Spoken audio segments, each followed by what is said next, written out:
అలానే మిసెస్ రావు అమెరికాకు వెళ్ళి ఉద్యోగం చేసుకోవాలనుకునేటువంటి వాళ్ళు, అమెరికాకు వెళ్ళి ఏదో ఒక పని చేసుకుని బతకొచ్చు అనేటువంటి వాళ్ళకి ఇప్పుడు అమెరికా అధ్యక్షుడు ట్రంప్ మరొక బాంబు పేల్చాడు. ఏంటంటే ఈఏడి, ఎంప్లాయ్మెంట్ ఆథరైజేషన్ డాక్యుమెంట్. ఇది చేతిలో ఉండాలి.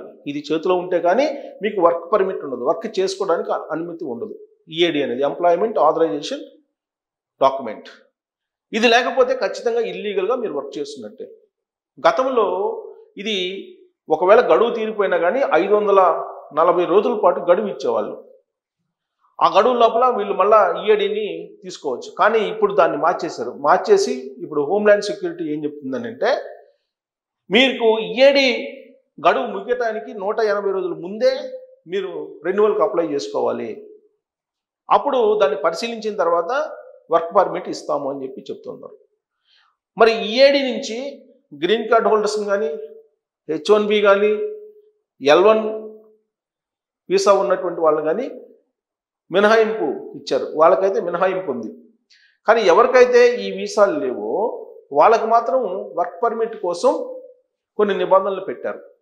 గతంలో బయట 540 రోజుల పాటు గడువు ఇచ్చారు. కానీ ఇప్పుడు ఎలాంటి గడువు ఇవ్వకపోగా వర్క్ పర్మిట్కు డేట్ అయిపోవడానికి ముందే 180 రోజుల ముందే మీరు అప్లై చేసుకోవాలి అని చెప్పారు. చెప్పడంతో పాటు హోమ్ల్యాండ్ సెక్యూరిటీ కానీ లేదా American citizenship and immigration services కానీ ఏం చెప్తున్నాయనంటే ఇప్పుడు దేశ భద్రత దృష్ట్యా, రక్షణ దృష్ట్యా ఖచ్చితంగా దీన్ని రెన్యువల్ చేయించుకోవాలి ఇన్ టైంలో.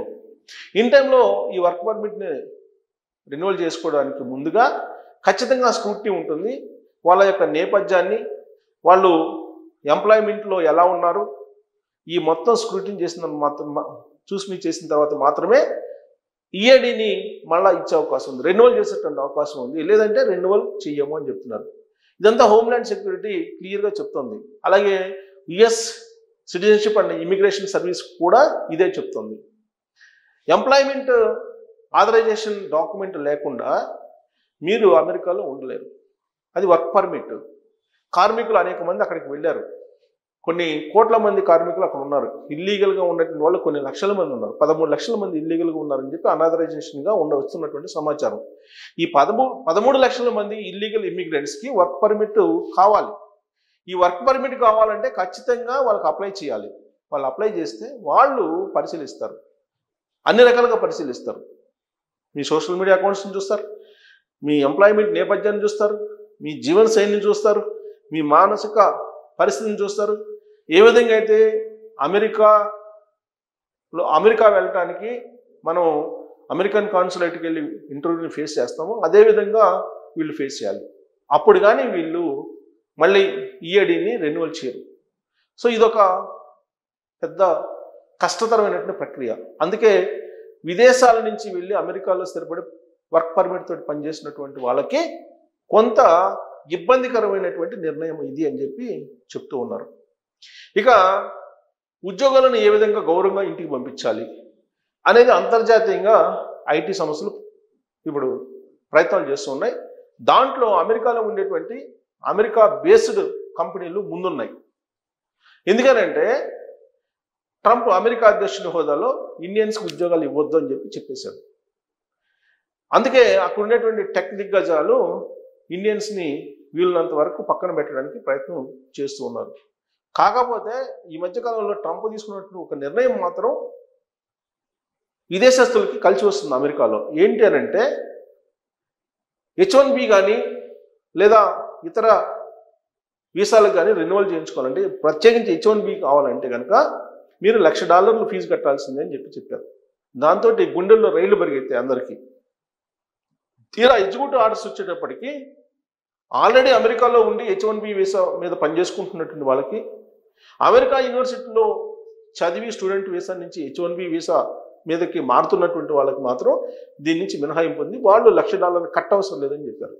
ఎవరైతే విదేశాల నుంచి H1B అప్లై చేస్తారో అమెరికా రావడానికి వాళ్ళకి మాత్రమే $1,00,000 అని చెప్పారు. దాంతో విదేశాల నుంచి అంటే ప్రపంచంలో ఉండే అనేక దేశాల నుంచి అమెరికా వెళ్ళాలి అనుకుంటున్నటువంటి వాళ్ళు దరఖాస్తు చేసుకునేటువంటి వాళ్ళ సంఖ్య తగ్గిపోయింది. దాంతో అక్కడ ఉండేటువంటి వాళ్ళకి ఇప్పుడు డిమాండ్ పెరిగింది. అక్కడ యాక్చువల్గా H1B వీసాలలో ఇండియన్ షేర్ 70% ఉంది, 11% చైనీస్ షేర్ ఉంది. ఉద్యోగాలు పోయినటువంటి వాళ్ళ సంఖ్య కూడా మన వాళ్ళదే ఎక్కువ ఉంది. ఎప్పుడైతే ట్రంప్ $1,00,000 విదేశాల నుంచి వచ్చేటువంటి వాళ్ళకి అని చెప్పారో అప్పుడు అక్కడ ఉండేటువంటి కంపెనీలు ఉద్యోగం నుంచి పంపించినటువంటి వాళ్ళని మళ్ళా కాల్ చేసి పిలిపిస్తున్నారు. ఎందుకంటే $1,00,000 కట్టి విదేశాల నుంచి అమెరికాకి తీసుకెళ్ళటం కన్నా అక్కడుండే వాళ్ళతోటే వర్క్ చేయించుకోవడం బెటర్ అనేటువంటిది అక్కడ ఉండేటువంటి సంస్థల యొక్క అభిప్రాయం. అందుకే అక్కడ ఉండేటువంటి వాళ్ళకి ఉద్యోగ భద్రత కొంత మెరుగైంది ఇప్పుడు ట్రంప్ తీసుకున్న నిర్ణయం కారణంగా. అయితే ఇండియన్స్ని పక్కన పెట్టేసి వీళ్ళంత వరకు వాళ్ళకి జాబ్స్ ఇవ్వద్దని చెప్పి అమెరికా అధ్యక్షుడు ట్రంప్ హుకుం జారీ చేశాడు. దాంతో వీళ్ళనంత వరకు తగ్గించేటువంటి ప్రయత్నం చేస్తున్నారు. సాధారణంగా ఈ మధ్యకాలంలో ఐటీ దిగ్గజాలుగా ఉన్నటువంటి ఎలన్ మాస్క్ కానీ అలాగే సత్య నాదెళ్ల కానీ వీళ్ళందరూ ఏం చెప్తున్నారు, వీళ్ళందరూ 40 to 60% ఎంప్లాయ్మెంట్ని తగ్గించుకోవాలి. మేము ఆర్టిఫిషియల్ ఇంటెలిజెన్స్ వచ్చింది కాబట్టి, మెషిన్ లెర్నింగ్ వస్తుంది కాబట్టి, అందుబాటులో ఉంది కాబట్టి మేము వీళ్ళంత వరకు ఎంప్లాయీస్ని తగ్గించుకోవాలి అని చెప్పి చెప్తుంది.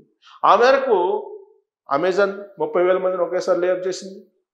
అలాగే యాక్సెంజర్ 20,000 మందిని లేఅప్ చేసింది. TCS లేఅప్ చేసింది. ఇక్కడ అమెరికాలో కూడా అమెరికన్ బ్యాంక్ కానీ లేదంటే అక్కడ ఉండేటువంటి అమెజాన్ కానీ అక్కడ ఉండేటువంటి అనేక కంపెనీలు లేఅప్లు ప్రకటిస్తున్నాయి. అయితే గౌరవంగా ఏ విధంగా ఎంప్లాయీస్ని పంపించాలి అనే దాని మీద కొన్ని వేల కోట్ల రూపాయలు ఖర్చు పెట్టడానికి కూడా సాఫ్ట్వేర్ కంపెనీలు వెనకాడటం లేదు. ఎందుకంటే ముందుగానే వాళ్ళకి ప్యాకేజీలు ఇచ్చేసి పంపించేస్తుంది. మన ప్రభుత్వ ఉద్యోగులు VRS తీసుకున్నప్పుడు ఏ విధంగా పంపిస్తారో అంతకంటే గౌరవంగా సాఫ్ట్వేర్లో ఉండేటువంటి సీనియర్స్ని పంపించడానికి సాఫ్ట్వేర్ కంపెనీలు సిద్ధమవుతున్నాయి. దాంట్లో భాగంగానే ఇప్పుడు అనేక టెక్ దిగ్గజ కంపెనీలు ఇంటికి పంపిస్తున్నాయి. అబో మిడిల్ క్యాడర్లో ఉండేటువంటి వాళ్ళని, హై క్యాడర్లో ఉండేటువంటి వాళ్ళని, అబో మిడిల్ క్యాడర్లో ఉండేటువంటి వాళ్ళని టార్గెట్ చేసి హై ప్యాకేజెస్ ఎవరికి ఉన్నాయో వాళ్ళందరినీ ఇంటికి పంపిస్తుంది. ఆ ఇంటికి పంపించేటువంటి వాళ్ళల్లో కూడా ఇండియన్స్ ఎక్కువ ఉన్నారు. అది దానికి కారణం అమెరికా అధ్యక్షుడు ట్రంప్ ఇచ్చినటువంటి ఆదేశం అని చెప్పి కూడా వినిపిస్తుంది. సో ఒకవైపు work employment authorization document work permit tighten చేస్తూ ఇంకోవైపు ఇండియన్స్ని తీసుకోవద్దు ఎంప్లాయ్మెంట్ అని చెప్తూ ఇవన్నీ కూడా ట్రంప్ ఇండియన్స్ని బేస్ చేసుకొని చేస్తున్న చర్యలుగా కనిపిస్తూ ఉన్నాయి. ఎందుకంటే మేజర్ షేర్ మన వాళ్ళు అక్కడ ఉన్నారు. వాళ్ళని టార్గెట్ చేసుకొని ట్రంప్ వ్యవహరిస్తున్నటువంటి తీరు ఏదైతే ఉందో అది ఇప్పుడు ఇండియన్స్కి ఎక్కువగా ఇబ్బంది కలిగిస్తుంది. మరి తాజాగా తీసుకున్నటువంటి EAD అంటే వర్క్ పర్మిట్ మీద తీసుకున్నటువంటి నిర్ణయం ఎంతవరకు అది ఇబ్బంది పెట్టే అవకాశం ఉంది అనే దాని మీద మీరు కామెంట్ చేయొచ్చు. Thank you.